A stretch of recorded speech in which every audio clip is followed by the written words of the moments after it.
Let's talk about Brock Purdy, though, again here. He was amazing in the intermediate level.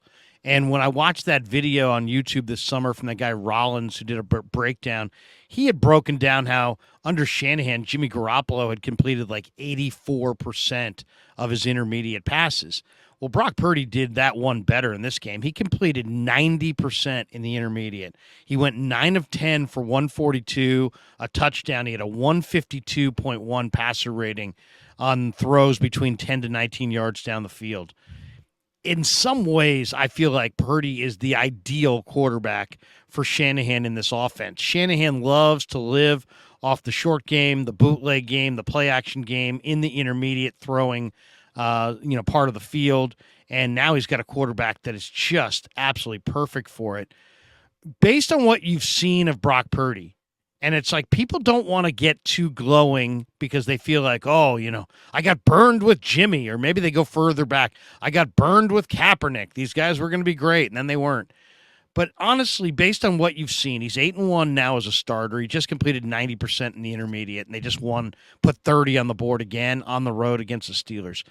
What tier quarterback is Brock Purdy? Is he a top tier guy? Is he a second tier guy?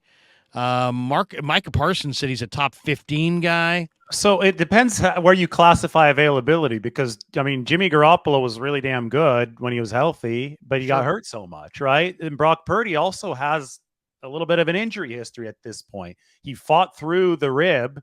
That was admirable. That won him QB1 that sealed the deal. But when he fought through that against Seattle for 2023, but then the elbow happened. Was it the fluke? Is it going to happen again? Availability, I think, is the best ability. And the sample size for Brock Purdy now is getting big enough to say, whoa, he's got real ability on the field, talent-wise. Now he's got to prove that he's durable, and the 49ers have to do their part in protecting him so he can continue to develop. But as far as the tools go, you're absolutely right. He's the last season's Brock Purdy. On throws that traveled between 10 and 20 yards downfield, he put up the highest completion percentage in documented history in the NFL. PFF has tracked this for like 25 years. He was at 80.4% last year. He's at 90%, as you said this other day. Jimmy Garoppolo was really good at those throws as well. But obviously, Jimmy ended up not being as available as the 49ers needed him to be. That's where Purdy's strength over Jimmy, though, might come in really handy, because he is more mobile than Garoppolo. Brock Purdy has an elite burst. These people who say that Brock Purdy is physically limited, point blank, do not know what they're talking about. They do not know what they're watching on the football field, because he's got a 10-yard burst that's as fast as Lamar Jackson's. This is a documented fact, and you have it on tape now. He can get away from rushers at an elite level. I'm not saying his 40 is as fast as Lamar Jackson's, but his short area quickness is. And he's got a Tyreek Hill type 10-yard split. Tyreek Hill is 150. So Brock's is 154. Exactly. So to say that Brock Purdy is physically limited is just such a flaming pile of garbage. It's just not true. And then when you look at the arm talent, he can make every throw that you need to make, especially within the context of the intermediate offense, Kyle Shanahan's intermediate offense. You're talking about outside the numbers, down carving up the middle.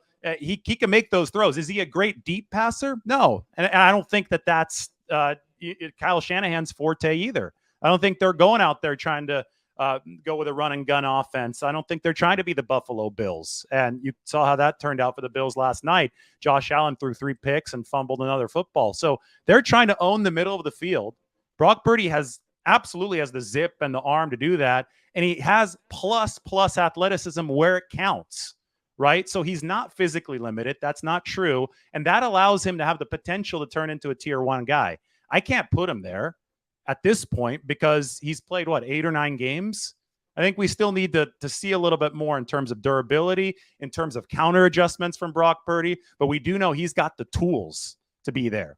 All this talk all off season, people wouldn't shut up about Trey Lance's ceiling. Brock Purdy's ceiling is probably higher than Trey Lance's. If you just look at it from a physical perspective, Brock Purdy, he's got for a QB running plus Lance's 40 was slow anyway. It was slower than the 49ers thought it was going to be. But for a QB, you want that short area quickness. You're going to value that over 40-yard dash speed, right? And he's got that at an elite level. So as far as ceiling goes, it's sky high for Brock Purdy physically. Now it's about translating that into consistency over the long run in the NFL, which is very, very hard to do. Nobody wants to hear comparisons to Mahomes, but the exact same kind of escapability that Mahomes demonstrates, Purdy demonstrates. The exact same kind of I'm an intense competitor. I'm not looking to run. I'm for quarters 1 through 3. I'm going to break, contain, but I'm going to try to keep my eyes posted down the field. I'm still looking to pass. In the fourth quarter, when we got a lead, and now it's time to ice the other team with a first down or two, and you give me a running lane.